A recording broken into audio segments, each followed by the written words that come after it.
दोस्तों, ये कहानी एक नादान लड़की की है जो एक लड़के की मोहब्बत में जन्मों जन्मों तक साथ निभाने की कसमें खा चुकी थी।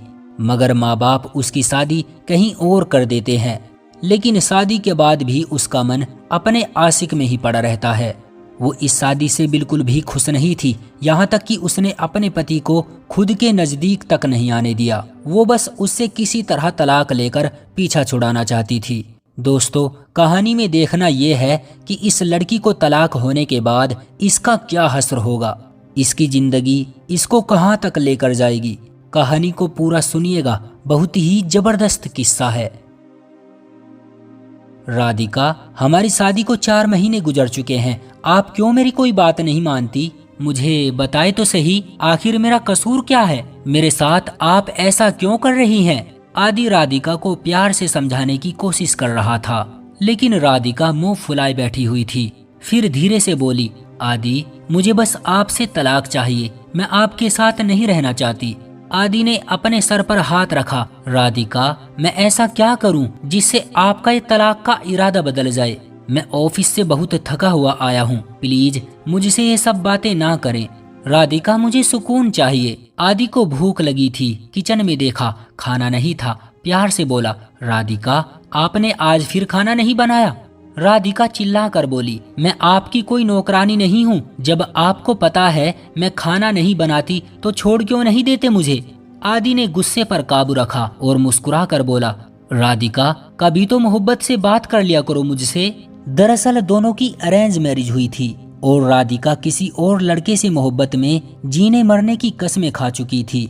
लेकिन घर वालों ने राधिका की शादी आदि से करवा दी, क्योंकि आदि बहुत अच्छा लड़का था, सॉफ्टवेयर इंजीनियर था, महीने का 1,00,000-1,50,000 तो कमा ही लेता था। लेकिन राधिका ने जब से आदि के घर में कदम रखा था, वो पहले दिन से ही आदि से जुदा होना चाहती थी।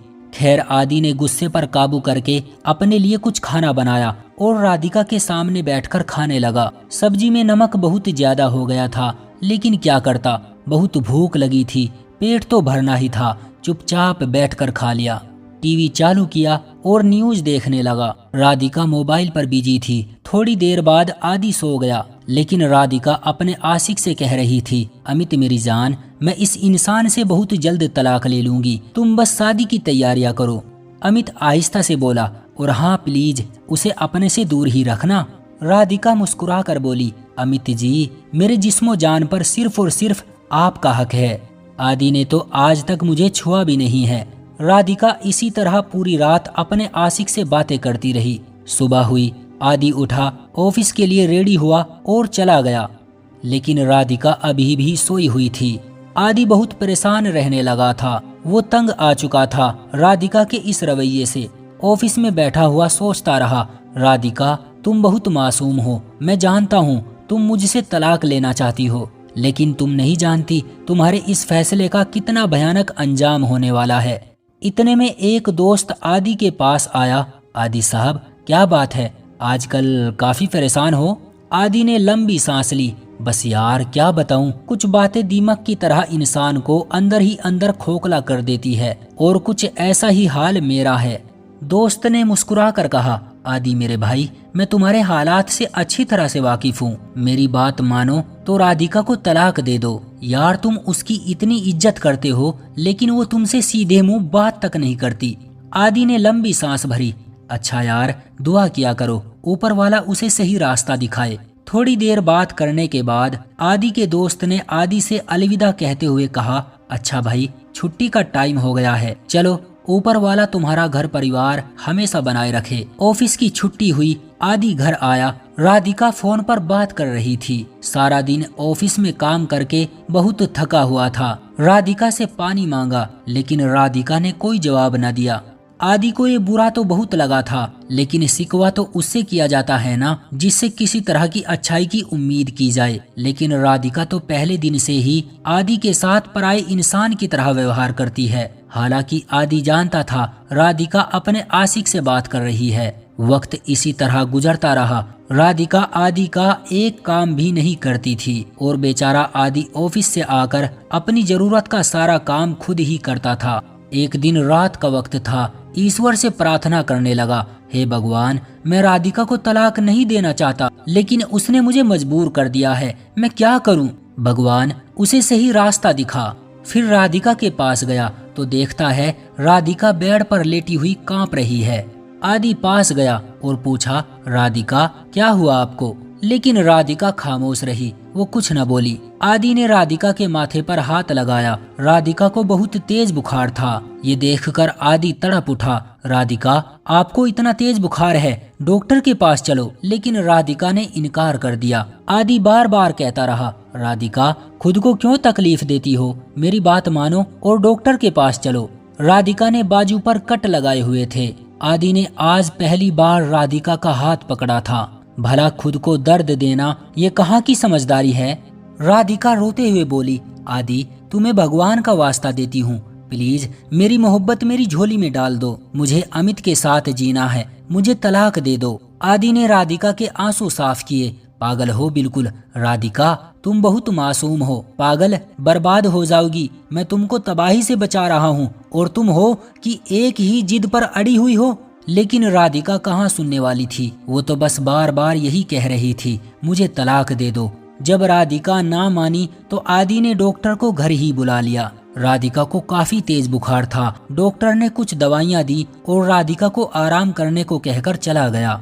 आदि राधिका का सर दबाने लगा, फिर आहिस्ता से बोला, राधिका तुम्हें तलाक ही चाहिए ना? ठीक है दे दूंगा। राधिका खामोश थी। आदि प्यार से बोला, राधिका अब भी वक्त है, संभल जाएं, छोड़ दो अपनी जिद। इस रिश्ते को बनाए रखने के लिए आज आपके पास आखिरी रात है, सुबह तक सोचकर मुझे अपना फैसला बता देना। राधिका मैं अपना घर जायदाद सब कुछ आपके नाम करवाने के लिए तैयार हूँ, लेकिन आप तलाक का इरादा बदल लें। राधिका ने बस फिर एक लफ्ज बोला, आदि तुम मुझे सिर्फ तलाक दे दो, मुझे और कुछ नहीं चाहिए। आदि हल्का सा मुस्कुराया, अच्छा ठीक है, जैसी आपकी इच्छा, लेकिन तुम्हें आज मेरी एक आखिरी ख्वाहिश पूरी करनी होगी। आज तुम सिर्फ एक रात के लिए मेरी दुल्हन बन जाओ। राधिका घबरा कर बोली, क्या मतलब? आदि मुस्कुरा कर बोला, घबराए मत, मैं आपको हाथ तक नहीं लगाऊंगा, बस आज तुम मुझसे प्यार भरी कुछ बातें कर लेना। बस आज रात, कल वादा रहा आपको तलाक दे दूंगा। और हाँ, आप अपने अमित को भी ये खुशखबरी सुना दे, मैं कल आपको तलाक दे रहा हूँ। कल के बाद तुम आजाद हो, फिर जब चाहे अमित से शादी कर लेना। आदि ने प्यार से कहा, राधिका मेरा दिल चाहता था हम दोनों शादी के बाद कहीं वादियों में घूमने जाएंगे। मैं हमेशा सोचता था कि अपने हमसफर की हर एक ख्वाहिश पूरी करूंगा, लेकिन मेरे चाहने से क्या होता भला। मुझे बेटियां बहुत अच्छी लगती है। मैंने अपनी बेटी का नाम भी सोच लिया, अहाना। नाम प्यारा है ना? राधिका जब मेरी आपसे शादी हुई थी तो मैंने खुद से वादा किया था कि आपकी आंखों में कभी दुख का आंसू नहीं आने दूंगा। इतना कहकर आदि चुप हो गया, आंखों में आंसू थे। थोड़ी देर चुप रहकर आंखों को मसलते हुए बोला, राधिका आपको पता है ऊपर वाले ने आपको बहुत प्यारी बनाया है, आपको देखकर मेरे दिल को सुकून मिल जाता है। और हाँ पागल, तुम हंसती मुस्कुराती रहा करो, तुम्हारे गालों के डिम्पल बहुत प्यारे लगते हैं। मैंने बहुत कोशिश की आपसे कभी जुदा होने का दर्द ना सहना पड़े, मैं आपके साथ बूढ़ा होना चाहता था। राधिका आदि की तरफ देख रही थी। आदि आज पहली बार रो रहा था। फिर आदि मुस्कुरा कर बोला, अच्छा दुआ है भगवान तुमको ढेर सारी खुशियां दे। फिर अलमारी से एक गिफ्ट निकाला, राधिका को दिया। राधिका सोचा था आपकी बर्थडे पर दूंगा, लेकिन आप मुझे पहले ही छोड़कर जा रही हैं, प्लीज जाते जाते ये छोटा सा तोहफा कबूल कर लें। इसी तरह बातें करते करते सुबह हो चुकी थी। आदि ने नाश्ता तैयार किया, राधिका आ जाएं, नाश्ता कर लें। वैसे एक फायदा हो गया, मैं खाना बनाना सीख गया हूँ। राधिका ना चाहते हुए भी नाश्ता करने लगी। आदि ने आलू के पराठे बहुत मजे के बनाए थे। आदि की तरफ देखने लगी, कितना अच्छा इंसान है, मैं कहीं गलत तो नहीं कर रही आदि के साथ। फिर ख्याल आया, लेकिन मैं करूँ भी तो क्या करूँ, एक तरफ मेरी मोहब्बत है और दूसरी तरफ आदि। आदि ऑफिस के लिए तैयार हुआ। राधिका आदि को देख रही थी। आदि मुस्कुरा कर बोला, अब मुझ पागल को आपकी नफरत भी नसीब नहीं होगी, अब के बिछड़े शायद कभी ख्वाबों में मिले। अच्छा राधिका, अपना ख्याल रखना और थोड़ा सा मुझे भी याद रखना। कोई आदि था मेरी जिंदगी में। राधिका, मुझे अब सुकून चाहिए। अब सब छोड़कर हमेशा के लिए हिंदुस्तान छोड़ जाऊंगा। आज ऑफिस में इस्तीफा दे दूंगा। आदि की जुबान साथ नहीं दे रही थी। आखिर राधिका को तलाक कैसे दे, वो कांप रहा था। राधिका आदि की तरफ देखकर सोचने लगी, आदि एक अच्छा इंसान है, लेकिन मैं मोहब्बत के हाथों मजबूर हूँ। आदि ने कपकपाते होठों से तलाक कहा और जरूरी कागजात पर दस्तखत किए और रोने लगा। राधिका, आपके साथ मेरे बहुत ख्वाब थे। मेरे जितने भी दिन गुजरे आपके साथ बहुत अच्छे गुजरे। अपना ख्याल रखना, भगवान आपकी रक्षा करे। इतना कहकर आदि चला गया। राधिका अब बहुत खुश थी। अमित को फोन किया। अमित जी, खुश हो जाइए, आदि ने मुझे तलाक दे दी है। दोनों बहुत खुश थे। राधिका घर गई, अपने मम्मी पापा को बताया, आदि ने तलाक दे दी है। माँ बाप सब जानते थे। सब कुछ राधिका ने जानबूझकर किया है। वो बेचारे राधिका के इस फैसले से बहुत परेशान थे। समझाया भी बहुत था, लेकिन कोई फायदा ना हुआ। वक्त गुजरने लगा। राधिका ने अमित से शादी कर ली और अब 4 साल गुजर चुके थे। जन्मों जन्मों की कस्में खाने वालों की मोहब्बत अब पूरी तरह से कहीं गुम हो चुकी थी। हालात पूरी तरह से बदल चुके थे और मोहब्बत फना हो चुकी थी। अमित की मां ने राधिका का जीना हराम कर रखा था। बात बात पर बेइज्जत करती थी। राधिका को 2 बेटियां थी। राधिका को अब अमित बात बात पर गाली देता था और जब जी चाहता तो छोटी सी गलती पर भी राधिका को खूब मारता था। राधिका की जिंदगी अब पूरी तरह से नर्क बन चुकी थी। वो वक्त याद आया जब आदि प्यार से हाथ थामे मोहब्बत की भीख मांग रहा था। जब आदि राधिका को सीने से लगा लेना चाहता था। राधिका का आदि कितना ख्याल रखता था, यहाँ तक कि उसने कभी राधिका को गाली तक नहीं दी थी। भगवान ने राधिका के लिए आदि लिखा था, जो राधिका के लिए बेहतर था, लेकिन राधिका ने भगवान से रो रो कर अमित को मांगा और आज अमित राधिका को छोटी छोटी बातों पर दर्द दे रहा है।